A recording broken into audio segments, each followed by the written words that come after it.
Hand মানে হাত আর paint মানে রং। হাত আর রঙের মাধ্যমে যে কাজগুলো করা হয় তাকে বলা হয় হ্যান্ড পেইন্টিং। নির্দিষ্ট জিনিসের উপর মনের মাধুরী মিশিয়ে আঁকিবুকি করার নামই হ্যান্ড পেইন্ট। রং তুলির সাহায্যেই মূলত কাজটি করা হয়। যারা কিছুটা শিল্পমনা এবং ভিন্ন ধরনের পোশাক পরতে ভালোবাসেন তাদের কাছে হ্যান্ড পেইন্ট করা পোশাকের কদরই আলাদা। সুতোর কাজ, চুমকি বসানো, অ্যাপ্লিক ইত্যাদির মতোই হ্যান্ড পেইন্টের এক ধরনের হাতের কাজ। শিল্পীর ভালোবাসা, ধৈর্য এবং তার পরিশ্রমের মধ্যে দিয়ে একটি পোশাকে ফুটে ওঠে তার কল্পনাগুলো। কাপড় তৈরির অনেক আগে মানুষের শরীরে পেইন্ট করার প্রচলন ছিল। তখন গুটি কয়েক রং দিয়ে শরীরের নানা ধরনের চিত্র আঁকা হতো। পরবর্তী সময়ে কাপড়ের আবিষ্কার হলে কাপড়ে রং করার প্রচলন সৃষ্টি হয়। মধ্যপ্রাচ্যে কাপড়ে রং করার প্রচলন 3000 বছরের পুরনো। বাঙালির বাটিক শিল্প নিয়ে কথা বলতে গেলে একজনের কথা বলতেই হয়, নইলে ঠাকুর পাপ দেবেন। রবীন্দ্রনাথ, আমাদের আদরের রবীন্দ্রনাথ ঠাকুর। ওই অঞ্চলের শিল্পটি তিনিই এনেছিলেন শান্তিনিকেতনে। কলা ভবনের শিল্পীরা বাটিকের কাজ অন্য স্তরে নিয়ে গিয়েছে আজ। আজকে আমি চলে এসেছি শাড়ির উপর নানান রকমের প্রিন্ট, বাটিক প্রিন্ট এবং ব্লক প্রিন্টের কাজ করেন যে দাদা, সে দাদার কাছে। আজকে রবীন্দ্রনাথের 162তম জন্মবার্ষিকী উপলক্ষে আমরা রবীন্দ্রনাথ এবং এই আঁকিবুকির একটু যোগসূত্র খুঁজে পেয়েছিলাম। কারণ রবীন্দ্রনাথ প্রথম বাটিক শিল্পকে নিয়ে আসেন শান্তিনিকেতনে, তারই হাত ধরে এই বাটিক শিল্পের প্রসার এবং আজকে সেই সময় দাঁড়িয়ে তার ভীষণ তার যে মর্যাদা আমাদের পশ্চিমবঙ্গে আছে। এবং এই বাটিক শিল্প এবং নানান ধরনের কাপড়ের উপর প্রিন্টকে বিদেশের মাটিতে যে আমরা পৌঁছে দিয়েছি, তারই আজকে এক নতুন গল্প, নতুন ইতিহাস জানবো এক দাদার কাছে। এটাই তার ব্যবসা। শাড়ির উপর নানান রকম আঁকিবুকি দিয়ে তিনি শাড়িকে সুন্দর করে গড়ে তোলেন এবং সেই শাড়ি পরে আমাদের মা বোনেরা আরো সুন্দর হয়ে ওঠে। চলুন যাওয়া যাক দাদার কাছে। হ্যাঁ, আপনার নামটা বলুন। আমার নাম একরাম খান। তো আপনার এই যে শিল্পটা, এই যে শাড়ির উপর শিল্পটা, এটা কবে থেকে শুরু করলেন আপনি? আমার বাবা আগে করতেন, হ্যাঁ, তারপরে আমি এইটা কাজটা ধরেছি। আচ্ছা। হ্যাঁ, এই কাজটা অনেক দিন থেকে আছে, আজ 60 বছর থেকে হচ্ছে এই কাজটা আমার। 60 বছর ধরে হচ্ছে। তো এইটা আপনি আপনার বাবার হাত ধরেই শিখেছেন? হ্যাঁ। তো আপনি কি নিজে শাড়ির উপর নানান রকম শিল্পকলা নিজে তৈরি করেন? হ্যাঁ হ্যাঁ, মানে নিজেও পারেন আপনি? আমি নিজেও করি। আচ্ছা, আমি কালার মাস্টার আছি, আমি কালার করি। আচ্ছা আচ্ছা। হ্যাঁ। তো এই যে শিল্পটা আপনি মানে কি, একটু যদি খুলে বলেন কি ধরনের কাজ হয় শাড়ির উপর? এটা শাড়ি উপরে হয় আর সালোয়ার কুর্তা হয়। হ্যাঁ, এইসব ধরনের কাজ হয় এখানে। ডিসচার্জ প্রিন্ট, বাটিক প্রিন্ট, হ্যাঁ, আর রকম নানা রকম কাজ হয় এখানে। Hand print, block print. আচ্ছা।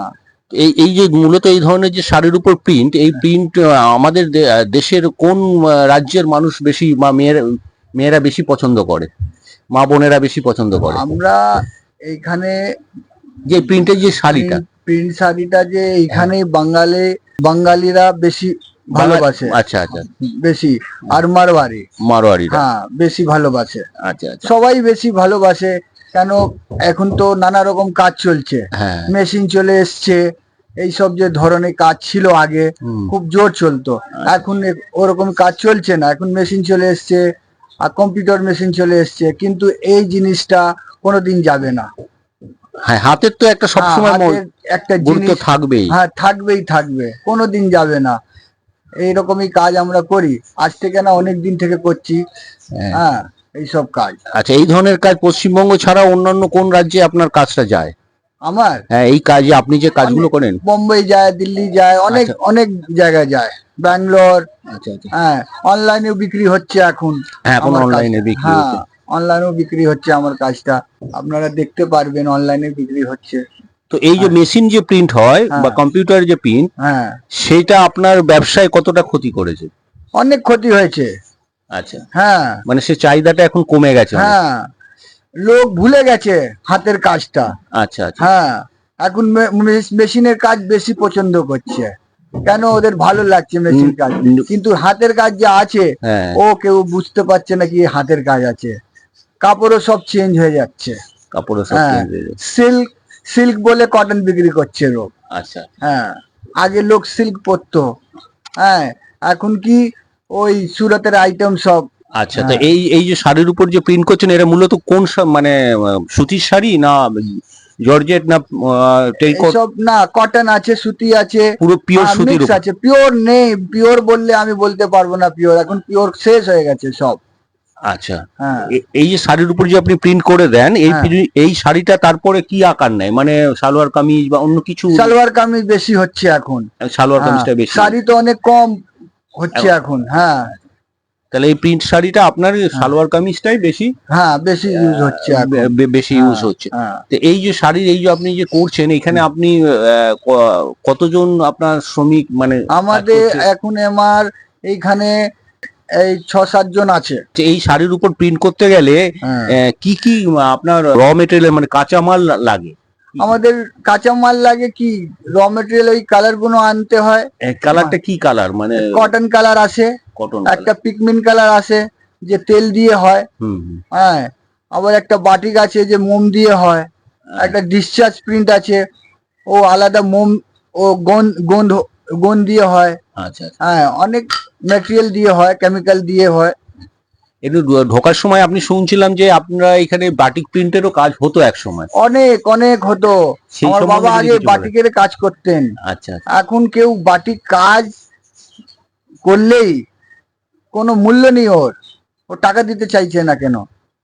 আচ্ছা, সেটা কি আমাদের ভারতবর্ষে দিতে চাইছে না, না বিদেশেও? বিদেশেতে চাহিদা প্রচুর আছে বাটিক। চাহিদা আছে কিন্তু কেউ করতে পারছে না, তো কেউ নেই, কম লোক তো বাটিক কাজ করবার। আচ্ছা আচ্ছা, মানে শিল্পী কমে গেছে, কমে গেছে শিল্পী। আচ্ছা আচ্ছা। হ্যাঁ, এই যে নানা রকম যে মেশিন চলে এসছে না, ওই মেশিনের উপরে চলে যাচ্ছে সব, আর হাতের কাজ ভুলে যাচ্ছে। আচ্ছা আচ্ছা, হাতের কাজে তো মানে মেশিন আসার পর শিল্প বিপ্লব হওয়ার পর শ্রমিকদের অবস্থা সত্যি শোচনীয় হয়েছিল, আজকেও তা আছে। আর্টিফিশিয়াল ইন্টেলিজেন্স আসছে, জানি না কি ভয়াবহ দিন আসবে আগামী দিনে।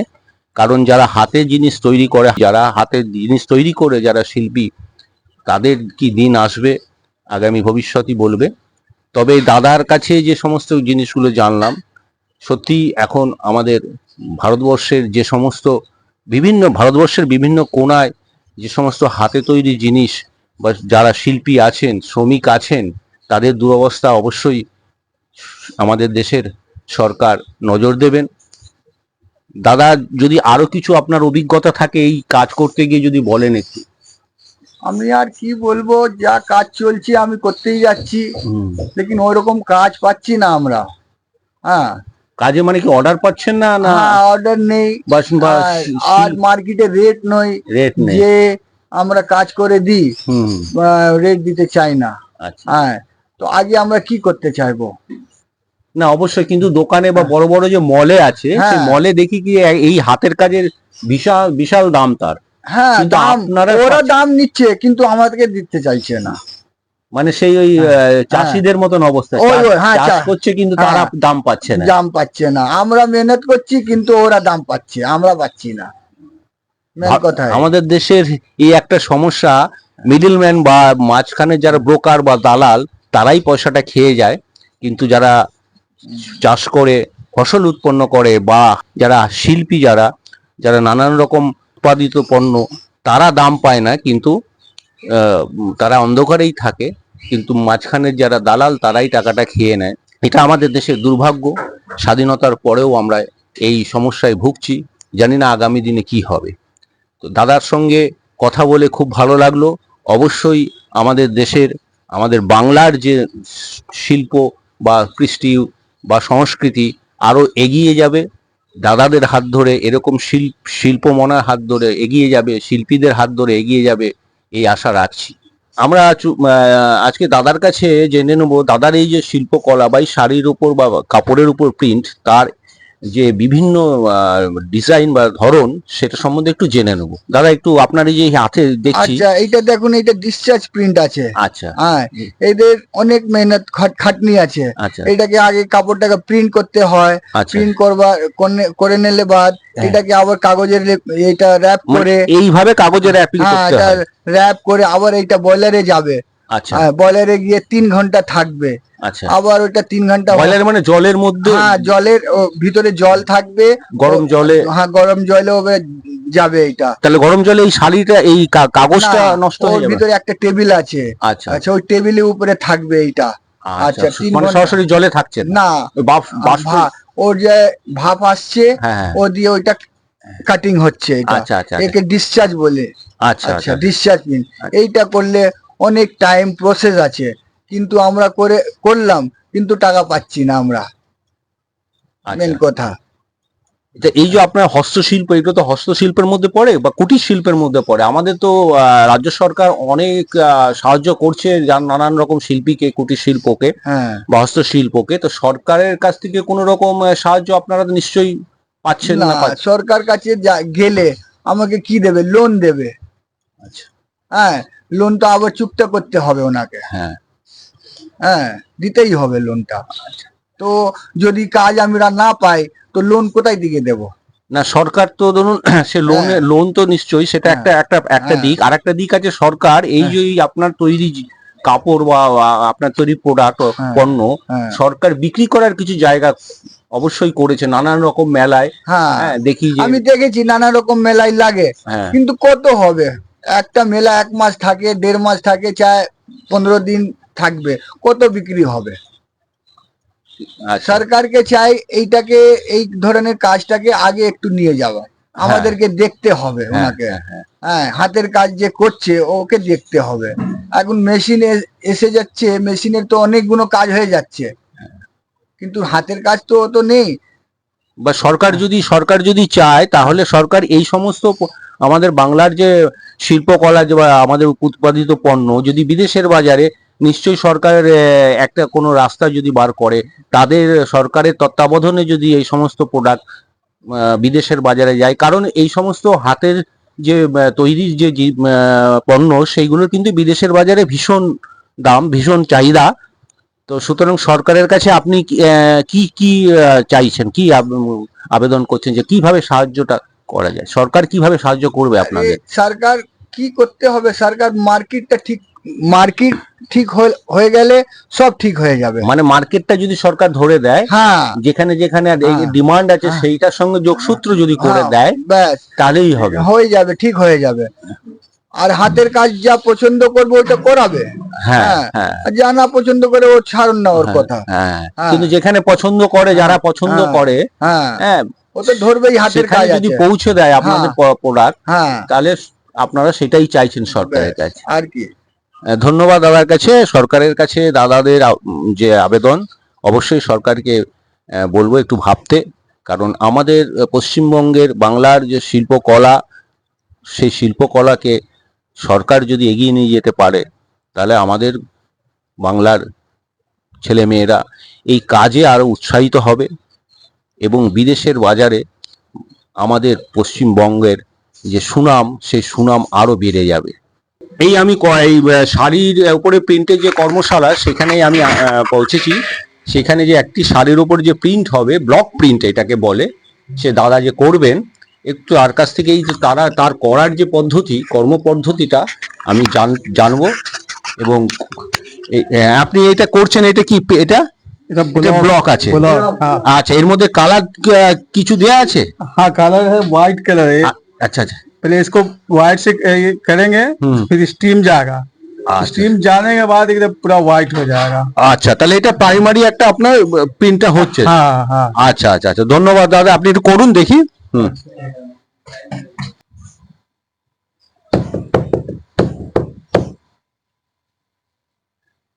এই শাড়ির ওপরে প্রথম ডিসচার্জ কালার দিয়ে প্রিন্টটা করা হচ্ছে। দেখুন দাদা করছে কি সুন্দর।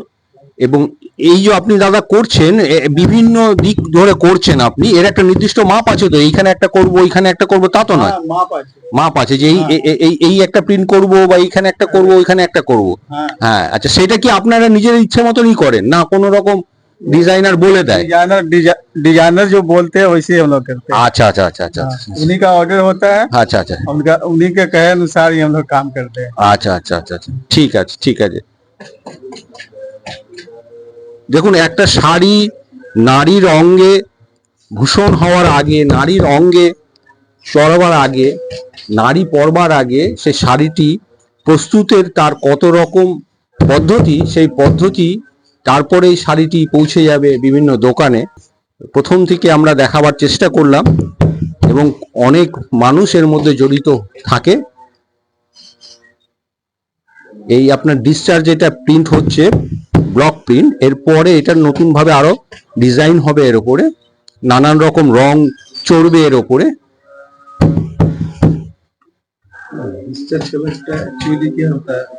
যে এই যে কালার আছে না, হ্যাঁ, এইটাকে পুরো ফাটিয়ে হ্যাঁ, ওটা হচ্ছে হোয়াইট ডিসচার্জ। আচ্ছা, এই যে হোয়াইট ডিসচার্জ থেকে এটাকে ধর, ওই যে ওখানে এই যে এটা প্রথম প্রাইমারি কাজ, তারপরে যেটা চলে যাচ্ছে হোয়াইট ডিসচার্জ, এটা এই রূপটা চলে আসবে, এই রূপটা চলে আসে। তারপরে কি এর উপরে হাতে আঁকা হয় তাই কি, না রং করা হয়, আর কিছু হয় না?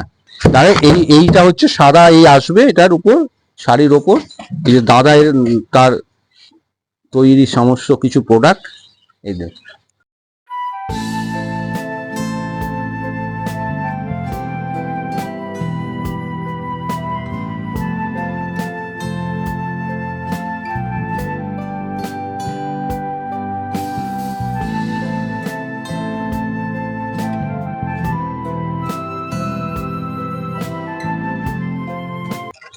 আর এই যে প্রিন্ট গুলো হচ্ছে, আপনি আমাকে বলুন যে প্রিন্ট গুলো কি মানে নির্দিষ্ট একটা মানে যে মানে ডিজাইনার, না আপনি এটা বলে দেন? ডিজাইনার আলাদা আছে। আচ্ছা আচ্ছা, হ্যাঁ হ্যাঁ, ডিজাইনার আলাদা আছে। হ্যাঁ, হ্যাঁ। ও আমাকে ডিজাইন বলে দেয়, এই ডিজাইন হবে, আচ্ছা, আমরা এরকমই ডিজাইন করে দিই। আচ্ছা আচ্ছা, হ্যাঁ। ডিজাইন আলাদা। হ্যাঁ। ডিজাইন আলাদা আছে, তো আপনি যখন এই ডিজাইন বলে দিল, ডিজাইনার বলে দিল যে এই ডিজাইনে হবে, হ্যাঁ হ্যাঁ, সেইটা আপনারা যে যখন ধরেন তখন নিখুঁত হয়? ডিজাইনার যা বলেছে তার হ্যাঁ। একসঙ্গে মিল হবে, একদম মিল same, হবে। হ্যাঁ। সেটা পুরোটাই আপনারা এই কালার কম্বিনেশন যা দেবে ওইটাই করতে হবে আমাদেরকে। আচ্ছা আচ্ছা, হ্যাঁ। সেটা পার্টি বলে দেয় যে হ্যাঁ। আমাকে এই দরকার, এই দরকার। সে ডিজাইনটাও দিয়ে দেয়? হ্যাঁ, ডিজাইন দিয়ে দেও। আচ্ছা আচ্ছা আচ্ছা, হ্যাঁ। মানে ওনারা যা বলে দেয় সেটা আপনারা করেন? আপনার নিজের থেকে কিছু বা নিজস্ব কিছু প্রিন্ট? না, আমরাও নিজে করি, হ্যাঁ। কিন্তু বেশি ভাব ডিজাইনিং করে ওরা পার্টিরা বলে দেয় আমাদেরকে আচ্ছা যে এরকম আমাকে ডিজাইন চাই। আচ্ছা আচ্ছা, হ্যাঁ, ওই রকমই ডিজাইন আমরা করি। আচ্ছা, ধন্যবাদ দাদা। আপনার এই কাজকর্ম আমাদের পশ্চিমবঙ্গ এবং ভারতবর্ষে যে হাতের তৈরি শিল্প, তার যে গুণাগুণ সারা পৃথিবীতে জুড়ে তার নাম আছে। আজকে তারা হয়তো মেশিনের জন্যে বা আগামী দিনে আর্টিফিশিয়াল ইন্টেলিজেন্সি বা কৃত্রিম বুদ্ধিমত্তার জন্যে সরকারের তরফ থেকে যদি এটা সাহায্য করা হয় তাহলে অবশ্যই এগুলো টিকে থাকবে। आपका नाम क्या है? हमारा नाम अजय साबुद्दीन। कितना दिन से यहाँ पर काम कर रहे हैं आप? हम बहुत दिन से, छोटे से। अच्छा, कपड़ा का ऊपर जो प्रिंट होता है तो उसमें क्या काम करते हैं आप? पिन होता है, मगर वही धुलाई उलाई होता है, सब कुछ होता है, धुलाई होता है। अच्छा, प्रिंट होने का पहले जो तैयारी होता है वो सब कपड़ा जो होता है तैयारी, वो काम करते हैं आप? हाँ।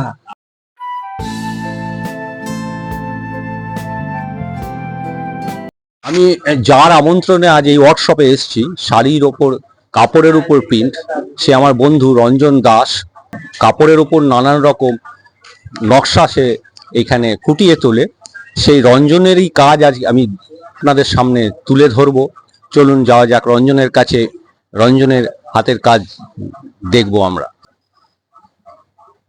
দেখুন, একটি সাদা কাপড় এখানে টান টান করে বেছানো আছে। এই বিছানোতে ও নানান রকম নকশা, প্রথমে এটা চক দিয়ে ফুটিয়ে তুলছে, তারপরে এটাকে নানান রকম রং দিয়ে সেই এই এক গোলাপ ফুল বা কোনো ফুল আছে, সেই ফুলটাকে স্পষ্টভাবে ফুটিয়ে তুলবে। এই আমার বন্ধু রঞ্জন। অবশ্যই তুই এখানে যে ধরনের কাজ করিস সেই সম্বন্ধে যদি কিছু বলিস। আমি রঞ্জন, আমি আর্ট কলেজ থেকে পড়েছি, নিজেকে এখনো শিল্পী ওইভাবে করে উঠতে পারিনি। হ্যাঁ, তো পেটের রুজি রোজগার তো চাই, নাহলে খাবো কি? তার জন্য আমাকে এই কাজগুলো করতে হয়। হ্যান্ড প্রিন্টের কাজ, এখানে প্রচুর হ্যান্ড প্রিন্টের কাজ আসে, ডিজাইনাররা এসে আমাকে ইনস্ট্রাকশন দেয় কিভাবে কি করতে হবে। তাদের পছন্দ বা আমার কিছু পছন্দসই কাজ তারা দেখে তাদের পছন্দ হলে সেগুলো আমাকে অর্ডার দেয়, মানে একরাম ভাইকে অর্ডার দেয়। একরাম ভাই আবার আমাকে বলে এই কাজগুলো করিয়ে নেয়। আচ্ছা, এই কাজটাই এই হাতে যে চক দিয়ে করছিস সেই কাজটাই এইটা, তাই তো? এইটা, হ্যাঁ হ্যাঁ একদম ব্রাশ প্রিন্ট, ওই ব্রাশ করে, হ্যাঁ। হাত যখন সুন্দর ব্রাশ দিয়ে কি সুন্দরভাবে নানান ডিজাইন এবং একটি ফুল এখানে তুলে দিচ্ছে। এরপরে কি হবে? এর উপরে ওয়ার্ক হবে, হ্যাঁ, আবার হ্যান্ড ওয়ার্ক হবে, তারপরে পুরো স্টিচ হয়ে মালটা রেডি হয়ে যাবে। দাদা আপনার নামটা? আমার নাম বসির। বসির। আচ্ছা, এটা কতদিন ধরে আপনি করছেন? আমি করছি 32 বছর, 32 ইয়ার্স। 32 বছর ধরে। আচ্ছা, তো এখন এর রঞ্জন, এই যে এই কাজটা তুই করছিস, হ্যাঁ। এই কাজটা তুই করার পর আর কি কি ভাগ আছে, মানে এর পরে কি করবি? এইটা করার পর আমার কোনো কাজ নেই। আচ্ছা, অ্যাকচুয়ালি এইটা করার পর না, তুই যে চকে আঁকছিস, এইটাকেই আমাকে তুলি দিয়ে এই জায়গাটায় পৌঁছতে হবে, এই জায়গাটা পৌঁছতে হবে। হ্যাঁ, এই রং আছে, ব্রাশ আছে, এটা দিয়ে আমাকে এই তাহলে জায়গাটা, তুই রং দিয়ে প্রথমে এটা তুই চক দিয়ে এঁকে নিচ্ছিস, হ্যাঁ, তারপরে রং দিয়ে ব্রাশ দিয়ে এই কাজটা তুই করে নিচ্ছিস। আচ্ছা আচ্ছা।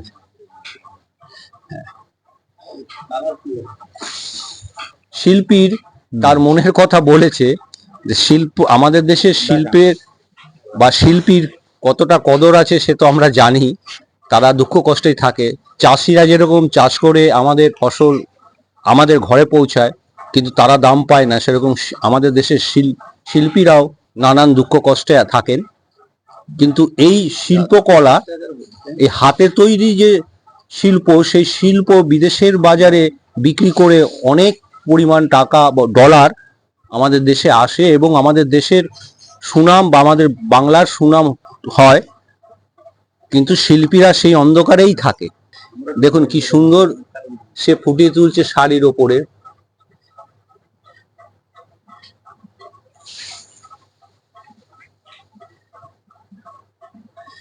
মনোমুগ্ধকর শিল্প, কিন্তু আমরা আর মর্যাদা দিলাম কই? আমরা এই শিল্পকে কিনতে গিয়ে, এই শিল্পীর শিল্পকে কিনতে গিয়ে দাম দিই না, এই দুঃখ করে বলছেন শিল্পীরা। কিন্তু বিদেশের বাজারে এই শিল্পের ভীষণ চাহিদা। দুর্ভাগ্য আমাদের যে আমরা নিজেদের তৈরি জিনিসের ওপর আমরা নজর দিই না, বা ওই গেয় যোগী ভিক পায়নার মতন অবস্থা।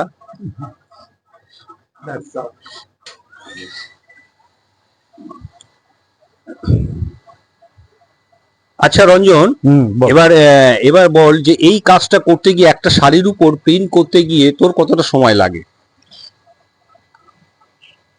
অ্যাকচুয়ালি যখন প্রথম আমরা সেট করি জিনিসটা, সব জিনিসে তো প্রথম একটা ব্যাপার থাকে, হ্যাঁ, সেইখান থেকেই বল। তখন একটু টাইমটা বেশি লাগে। আচ্ছা, তারপরে করতে করতে এখন এই না, একটা কাপড় তুই এইখানে টান টান করে আগে বিছালাম, এইখান থেকে শুরু করে, ওটা একটু টাইমটা লাগে, টান টান করে বিছিয়ে নি। হ্যাঁ। তারপরে ড্রয়িংটা এখন আমার মানে ধাতস্থ হয়ে গেছে, করে নি।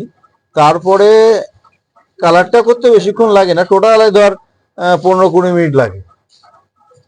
বিছানো থেকে আরম্ভ করে না, একটা টোটাল 15-20 মিনিট লাগে। আর আমরা তো এখানে অনেকগুলো বিছিয়ে নিয়েছি, হ্যাঁ। একটা, দুটো, তিনটে, চারটে। আচ্ছা, জায়গা খুবই কম। আচ্ছা আচ্ছা। তো চারটে করতেই 1 ঘন্টা মতো লাগবে। আচ্ছা, একটা কাপড়ের উপর যে তুই শিল্পকলাটা আঁকলি, যে শিল্পকলা তৈরি করলি, সেটা কি পুরো কাপড় জুড়ে হয় না কিছুটা অংশ হয়? এটা কিন্তু কাপড় বলতে এটা কিন্তু প্রতিটা মানে 12 হাত কাপড় নয়? কুর্তা।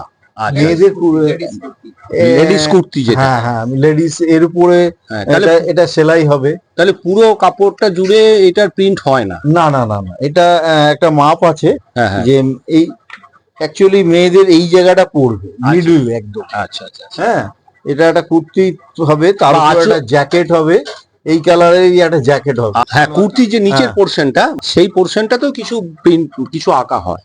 হ্যাঁ, এইটাই, হ্যাঁ, সামনে আঁকা হয়, হ্যাঁ, এবং এরপরে একটা জ্যাকেট হয়। হ্যাঁ, অ্যাকচুয়ালি একটা কালার তো, এটা তাড়াতাড়ি হয়ে যায়। আচ্ছা আচ্ছা। আর যখন অনেকগুলো কালারের আসে, অনেকগুলো কালারের কাজ করতে গেলে টাইমটা তো একটু বেশি লাগবেই। সেক্ষেত্রে একটু অন্যভাবে করতে হয় আমাদের। সেটিংটা অন্যভাবে করতে হয়। এটা যেহেতু একটা কালার, আমাদের খুব একটা অসুবিধা হয় না, একটা কালার একটু তাড়াতাড়ি হয়ে যায়। আপনাকে দেখাচ্ছি, এই যে এটা মাল্টি কালারের, তাই তো? মাল্টি কালার, কত সুন্দর প্রিন্ট এটা তৈরি হয়েছে কাপড়ের উপর। হ্যাঁ, আমার হাতে কাজ। তো এটা আমি প্রথম যখন করেছিলাম, এখন অর্ডার এসছে, অর্ডার এসছে। পরে আমি এই লটটা শেষ হয়ে গেলে এটা ধরবো। আচ্ছা, $2-3 ঘন্টা লাগে, 2 and 3 hours। মানে এই কাজটা করতে দাদা যেটা বলছেন 2-3 ঘন্টা লাগে কমপ্লিট করতে, প্রিন্ট কমপ্লিট করতে। তো সুতরাং যারা কি একটাই ব্যাপার, যে আমরা কাজটা করতে 2-3 ঘন্টা, তো সেই পুরো কমপ্লিট করতে কতক্ষণ লাগে? মানে এই ডাই করছে, গরম জলে ভিজিয়ে যে পুরো প্রসেসটা কতক্ষণ লাগে? অনেক 3 days লেগে যায়। আচ্ছা, অনেক ব্যাপার, তো তো ধীরে ধীরে হয় আর কি। তো এই রঞ্জন দাস আমার বন্ধু, থিয়েটার করে, অভিনয় করে, আবার আঁকিবুকিও করে। এই যে এই যে আপনার অভিনয় করছেন আর আবার আঁকিবুকিও করছেন, এই যে সুইচ অফ অন, এটা কিভাবে হবে, কিভাবে হয়? কিভাবে হয়? এই তো যেভাবে হচ্ছে না, একটা মানুষ, একজন শিল্পী, সে অভিনয় করছে আবার আঁকে। আমাদের আমরা তো সাধারণ মানুষ, এই জন্য জিজ্ঞেস করলাম। মানুষ, আমাদের অনেক কিছু স্বপ্ন থাকে। হ্যাঁ, ধরুন আমি আর্ট কলেজ থেকে পড়ে তারপরে থিয়েটারে আসি, থিয়েটারে সেখানে অনেক মানুষের সাথে পরিচয় হলো, থিয়েটারটাকে ভালোবেসে ফেললাম, বহুদিন থিয়েটার করেছি। তারপরে এই যে লকডাউনে থিয়েটারটা আমার টোটালি বন্ধ হয়ে গেছে। আমার কেন, আমার সামনে যে আপনাদের সাক্ষাৎকারটা নিচ্ছে তারও বন্ধ হয়ে গেছে, কিন্তু উপায় নেই। আমি কলকাতায় থাকতাম, এখন আমি আবার ফিরে গেছি আমার বাড়িতে।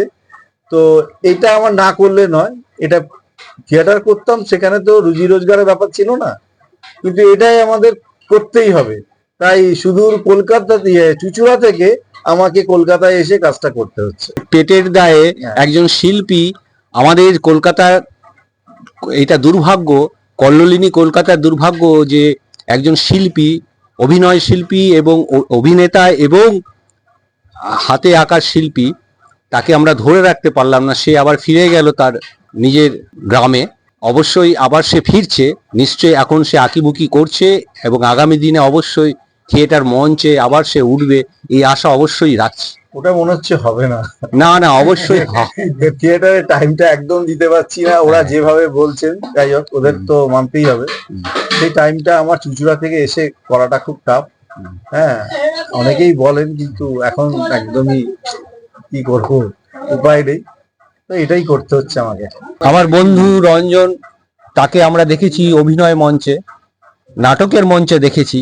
সে ওখানে অভিনয়ে একরকম ভেগ ধরতেন, এখন এইখানে এই কাপড়ের উপর আঁকিবুকি করছে, সেখানেও একরকম ভেগ ধরেছে। জানি অভিনেতাকে অনেক রকম ভেগ ধরতে হয় তার প্রয়োজনে, তার পেটের তাগিদে। আজকে আমরা রঞ্জনের কাজ, যে হাতে আঁকার উপর কাজ, বা এইখানকার যে কাজ, যে আমাদের প্রাচীন সেই যে শিল্পকলা, ভারতবর্ষ তথা পশ্চিমবঙ্গের যে প্রাচীন শিল্পকলা, তার যে কাজ সে এখনো টিকিয়ে রাখছে দাদারা, আমাদের এটা সৌভাগ্য। আমরা এখনো এই রকম প্রাচীন শিল্পকলা আমরা পাচ্ছি এই দাদাদের হাত ধরেই। আমি আশা করব যে এই শিল্পকলা যেন আরো এগিয়ে যায়, এবং অবশ্যই সরকারের কাছে আবেদন যে এই ভারতবর্ষ তথা পশ্চিমবঙ্গের হস্তশিল্পকে আরো বেশি বেশি অনুদান দিয়ে এগিয়ে নিয়ে যাবে, এই আশা সরকারের কাছে রাখি। এই শিল্পকলা আপনাদের কাছে আপনারা আজকে জিরো ব্যালেন্স তুলে ধরলো। আপনারা যদি ভিডিওটি ভালো লেগে থাকে অবশ্যই লাইক, শেয়ার এবং সাবস্ক্রাইব করবেন, জিরো ব্যালেন্সের সঙ্গে থাকবেন। আপনারা ভালো থাকবেন, সুস্থ থাকবেন।